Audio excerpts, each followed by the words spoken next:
Hello everyone. In previous class we read about rise of new kingdoms.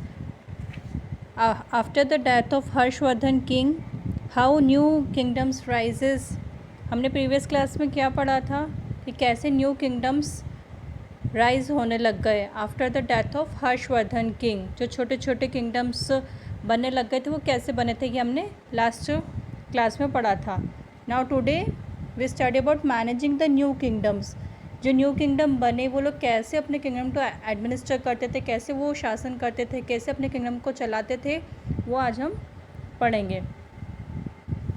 According to the inscriptions of Chola king of medieval period, over 400 different kinds of taxes were collected from the people. Okay, इसमें example दिया है चोला Kings का medieval period में. About 400 different kinds of taxes, इतने kind के 400 kind के taxes वो लोग कलेक्ट करते थे पीपल से.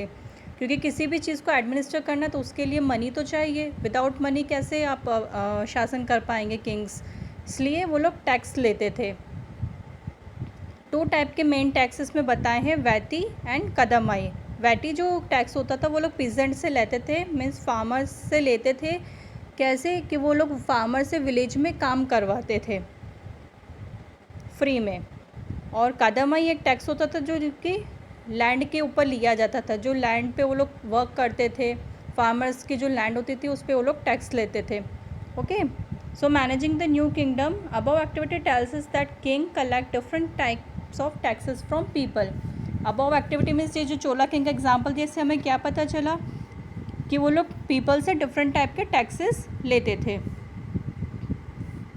तो वो टैक्स कलेक्ट कौन करता था, ये भी एक क्वेश्चन है. राजा खुद तो जाएगा नहीं टैक्स कलेक्ट करने, तो वो टैक्स कौन कलेक्ट करता था.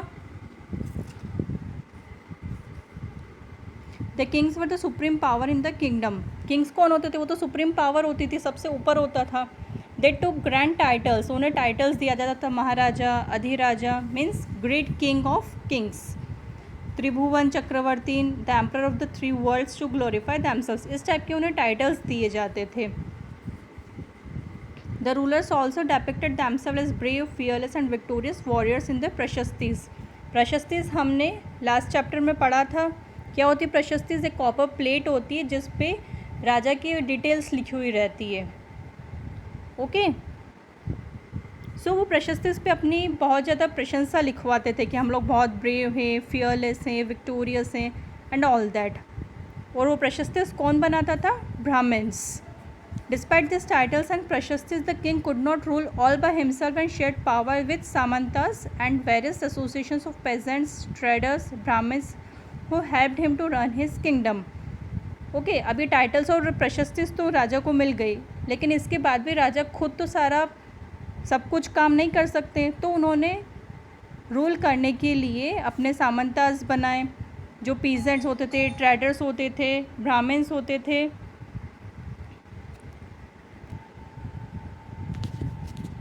ये लोग इनकी हेल्प करते थे रूल करने में, traders, Brahmans and all that.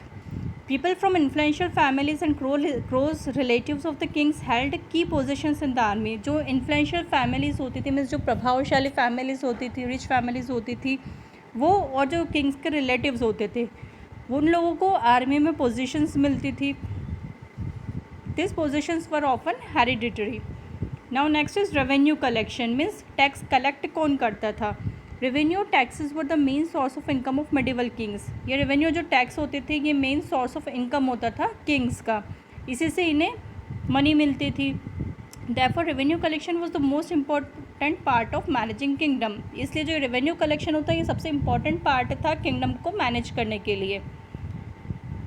Taxes were levied on the various resources produced in the kingdom. The peasants, cattle keepers and artisans used to give a part of their produce as tax. जो peasants होते थे means farmers, cattle keepers जो होते थे, और artisans जो होते थे, ये लोग मेन पार्ट होता था जिनसे वो लोग टैक्स लेते थे. Traders also had to give a part of their income as tax. जो ट्रेडर्स होते थे, बिजनेसमैन, उन्हें भी टैक्स देना पड़ता था. Very often taxes were collected as a rent for using the resources on the land that the ruler owned. The resources collected as tax were used to pay the expenses of royal household, construction of temples and forts, managing the kingdom, and fighting wars for protecting and expanding the territories. अब जो tax collect करते थे वो क्या use होता था? Royal house hold में, construction जो टेम्पल्स और फोर्ट्स कंस्ट्रक्ट होते थे उसमें, किंगडम को मैनेज करने में, जो वॉर्स वो लोग फाइट करते थे उसमें, और अपनी टेरिटरी को एक्सपेंड करने के लिए, इन सब चीज़ों के लिए उन्हें मनी चाहिए रहती थी. तो ये सारा टैक्स जो कलेक्ट होता था वो यहाँ यूज़ में आता था. Wars helped the rulers to acquire wealth from the war loot and revenue brought about by controlling important land and trade routes. Special officials were employed for collecting revenue. They were either from influential families or the close relatives of the king. Such positions were often hereditary. Special officers होते थे जो कि revenue collect करते थे. अब officers कौन होते थे? या तो जो इन्फ्लुएंशियल फैमिलीज़ होती है, बहुत ज़्यादा जो रिच फैमिलीज़ होती थी वो लोग, या जो किंग के रिलेटिव्स होते थे, क्लोज रिलेटिव्स, उन लोगों को वो पोजीशन देते थे कि वो लोग टैक्स कलेक्ट करेंगे. Next is land grants. The kings often gave grants of tax free land to Brahmans and temple authorities. Land grant क्या होता है? जैसे वो ब्राह्मण्स होते थे वो लोग किंग के लिए प्रशस्तिस बनाते थे, उसमें वो लोग बहुत अच्छी अच्छी बातें लिखते थे किंग के लिए, तो किंग खुश होकर उन्हें लैंड गिफ्ट में दे देते थे कि इतना से इतना एरिया आपको हमने गिफ्ट में दिया, ये आपका हो गया. सो वो ब्राह्मण जो होते थे वो लोग उस लैंड के मालिक हो जाते थे, तो वहाँ का इतना इतना एरिया का वो टैक्स वो लोग कलेक्ट करते थे. Land grants were recorded on copper plates which bore a royal seal.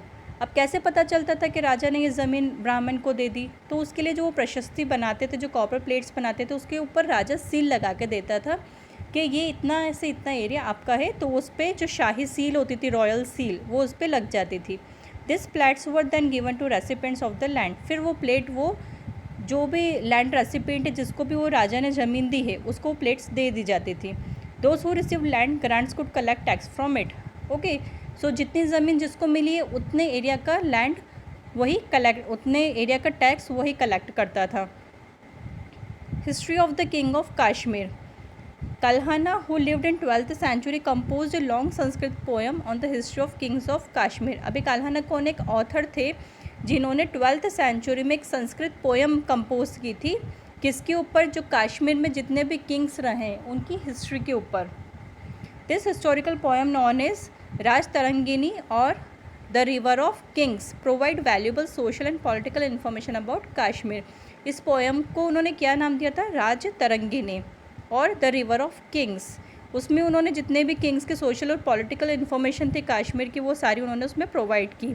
To write this composition, Kalhana was use to variety of historical sources such as inscriptions, documents, eyewitness accounts and earlier histories. ये सब उन्होंने अपने मर्जी से नहीं लिखा था, उनके पास सारे इंस्क्रिप्शंस थे, डॉक्यूमेंट्स थे, आई विटनेस अकाउंट्स थे. ये सारे हिस्टोरिकल सोर्सेज के बेसिस पे उन्होंने पोएम लिखी थी. The poem presents a critical analysis of rulers and their policies. इस पोएम में उन्होंने एनालाइज किया था रूलर्स को और उनकी पॉलिसीज़ को. Okay, now next topic is conflicts in the early medieval kingdom. Today many countries of the world are involve in the war for various reasons. आज भी हम लोग देखते हैं कि कितनी कंट्रीज़ वर्ल्ड में वॉर करती है आपस में. जैसे इंडिया पाकिस्तान का हो रहा है, इंडिया चाइना का हो रहा है, ऐसे वॉर्स चलती रहती है. Such is acquiring each other territories, specially the one that are rich in natural resources. Mainly किसके लिए होते हैं? Natural resources. जिस कंट्री के पास नेचुरल रिसोर्सेज ज़्यादा होते हैं उसके लिए वॉर होती है. Acquiring land rich in natural resources, capturing trade routes and obtaining wealth were some of the main reason for fight between many early medieval kingdoms and attacks by the foreign rulers. अब early medieval kingdom में किस चीज़ के लिए mainly fight होती थी? Trade routes के लिए, wealth के लिए और नेचुरल रिसोर्सेज के लिए. Struggle for Kannauj. The city of Kannauj was an important and prosperous area. अभी जो कन्नौज सिटी थी ये सबसे ज़्यादा इम्पॉर्टेंट और प्रॉस्परस एरिया था. इसकी लोकेशन जो थी वो गंगा वैली के नियर थी और वो लैंड बहुत ज़्यादा फर्टाइल थी. इसके लिए वहाँ पर फाइट होती थी किंग्स के बीच में. Important trade routes through which trading goods were transported to the ports of Gujarat and Malwa also passed via Kannauj. जो ट्रेड रूट था गुजरात से मालवा तक का, वो भी किसके विया जाता था? कन्नौज के थ्रू. इसलिए उसके लिए फाइटिंग होती थी. Therefore, the rulers of Gurjar, Pratihara, Rashtrakuta and Pala dynasties wanted to capture Kannauj. अभी जो 3 डायनेस्टीज थी, गुर्जर, प्रतिहारा, राष्ट्रकूटा एंड पाला, ये तीनों डायनेस्टी कन्नौज के लिए फाइट करते थे. This started an armed conflict among the 3 of them in the 8th century. ये कब स्टार्ट हुई फाइटिंग? 8th century में. The struggle lasted for over 2 centuries and came to an end in the 10th century. 2 centuries मतलब 200 years. Century means 100 year. तो 2 centuries तक ये fighting चली. Means 8th century से लेकर 10th century तक ये फाइट चलती ही रही. In spite of such a long fight between the kingdom, none could control Kannauj for long. इतनी लंबी फाइट चलने के बाद भी कोई भी कन्नौज के ऊपर कंट्रोल नहीं कर पाया. All the 3 powers weakened in the long run. तीनों ही पावर कमज़ोर पड़ गई. Historians also refer to this long drawn conflict as tripartite struggle because 3 parties or ruling dynasties were involved. Conflicts for expanding territories. किसके लिए fight करते थे? अपने टेरिटरी को एक्सपैंड करने के लिए, बढ़ाने के लिए. The Chahamanas, also known as Chauhans, was another ruling dynasty of the early medieval period that was involved in an armed struggle with its 2 neighboring kingdoms. अभी जो चाहमानस थे, जिनको चौहान्स भी बोलते थे, ये भी एक रूलिंग डायनेस्टी थी अर्ली मिडिवल पीरियड में. ये भी स्ट्रगलिंग में इन्वॉल्व थी अपने 2 नेबरिंग किंगडम्स के साथ. The Chahamanas were the rulers of region around Delhi and Ajmer. कहाँ पर रूल करते थे? ये दिल्ली से लेके अजमेर तक. The attempt to expand their territories to the west and east brought them into conflict with Chalukyas of Gujarat and Gahadavalas of western Uttar Pradesh. अब इनको अपने टेरिटरी एक्सपैंड करनी थी वेस्ट में और ईस्ट में. तो इन्होंने किनसे फाइट की? चालुक्या से गुजरात में और गाहदावाला से वेस्टर्न उत्तर प्रदेश में. Before establishing the dynasty, Chahamanas were the vassals of Gurjara Pratiharas. One of the greatest rulers of Chauhan dynasty was Vigraharaja who captured Chittor. Main dynasty कौन था इनका? राजा विग्रहराज, जिन्होंने चित्तौड़ को कैप्चर किया. Prithviraj Chauhan was the most famous ruler of this dynasty. सबसे फेमस रूलर कौन इस dynasty का? पृथ्वीराज चौहान. सबने सुना ये नाम तो. Conflicts for wealth of temple. अब एक और मेन रीज़न था इनका कॉन्फ्लिक्ट था, वो था wealth, money. The Indian subcontinent was one of the richest region of the world during medieval period. Indian subcontinent जो था वो मिडिवल पीरियड में पूरे वर्ल्ड में सबसे ज़्यादा रिच था. इसीलिए इंडिया को सोने की चिड़िया बोलते थे. The rulers of this region built large temples to showcase their power and wealth. जो रूलर्स होते थे, किंग्स होते थे, वो बहुत बड़े बड़े टेम्पल्स बनाते थे अपने पावर और अपने वेल्थ बनाने के लिए. Therefore the rich temples of a kingdom were often targeted during attacks bye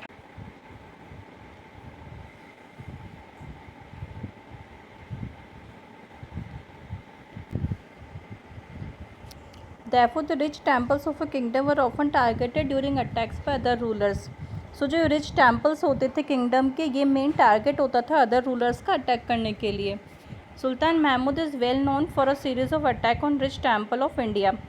ये एक अनदर रूलर थे सुल्तान महमूद. ये मेनली जाने जाते थे अटैक करने के लिए रिच टेम्पल्स पे. He was the Turkic ruler of Ghazni in present Afghanistan and ruled from 997 CE to 1030 CE. कौन थे ये टर्किक रूलर? थे गजनी के. ये गजनी अभी अफगानिस्तान में है. इनका रूलिंग पीरियड कितना है? 997 CE to 1030 CE. He wanted to expand his empire and build Ghazni to magnificent city. ये अपना एम्पायर एक्सपैंड करना चाहते थे और गजनी को एक मैग्निफिसेंट सिटी बनाना चाहते थे. For this he needed a lot of wealth and resources which Mahmud plan to obtain from looting the great riches stored in Indian temples and cities. अब अपने गजनी को ये मैग्निफिसेंट सिटी बनाना चाहते तो उसके लिए उन्हें बहुत ज़्यादा वेल्थ, बहुत ज़्यादा मनी और रिसोर्सेज चाहिए थे. इसलिए उन्होंने प्लान बनाया कि वो जो इंडियन टेम्पल्स थे, रिच इंडियन टेम्पल्स, उनमें लूट करेंगे. So carried out 17 attacks on Indian subcontinent, one after the other between 1000 CE to 1027 CE. तो उन्होंने 17 टाइम्स अटैक किया इंडियन सब कॉन्टिनेंट पे. He mainly attacked the temple towns in northern India and plundered the wealthy temples. उन्होंने mainly कहाँ पर attack किया? Temples पे northern India में, और वहाँ पर उन वेल्दी टेम्पल्स में लूट किया. His attack on Somnath temple in Gujarat was the most terrifying. Man attack इनका कहाँ था? गुजरात में जो सोमनाथ टेम्पल है वहाँ पर. He destroyed the temple badly and looted all the treasures stored there. उन्होंने पूरे टेम्पल को डिस्ट्रॉय कर दिया और जितना भी वहाँ पे ख़जाना था, जितना भी स्टोर किया हुआ था वेल्थ, वो सब उन्होंने लूट लिया। This loot is believed to be more than 8 times of what he had collected in his first invasion. First time में जितना इन्होंने कलेक्ट किया तो उससे 8 टाइम्स मोर इन्होंने इस लूट में कलेक्ट कर लिया। Mahmud was eager to know more about the people of Indian subcontinent. Mahmud और ज़्यादा ईगर थे इंडियन सब कॉन्टिनेंट के पीपल के बारे में जानने के लिए। So he assigned the task of writing an account of subcontinent to a Persian scholar Al Biruni. Okay, वो बहुत ज़्यादा ईगर थे और जानने के लिए, तो उन्होंने एक पर्शियन स्कॉलर को हायर किया जिसने अकाउंट्स बनाए सब कॉन्टिनेंट के लिए। L Biruni stayed in subcontinent for number of years and consulted Sanskrit scholars to write an Arabic book called Kitab al Hind. ये जो स्कॉलर थे एल बिरूनी, ये इंडिया में बहुत सालों तक रहे और इन्होंने संस्कृत स्कॉलर से कंसल्ट करके एक अरेबिक बुक लिखी जिसका नाम था किताब एल हिंद। ये बुक बहुत इंपॉर्टेंट सोर्स था इंडियन हिस्ट्री में। Next is conflicts for carving an empire. Mahmud died in 1030 CE। अभी जो महमूद थे ये 1030 में मर गए। The invasion by central Asian Turkic warriors from the north west stopped for about 150 years.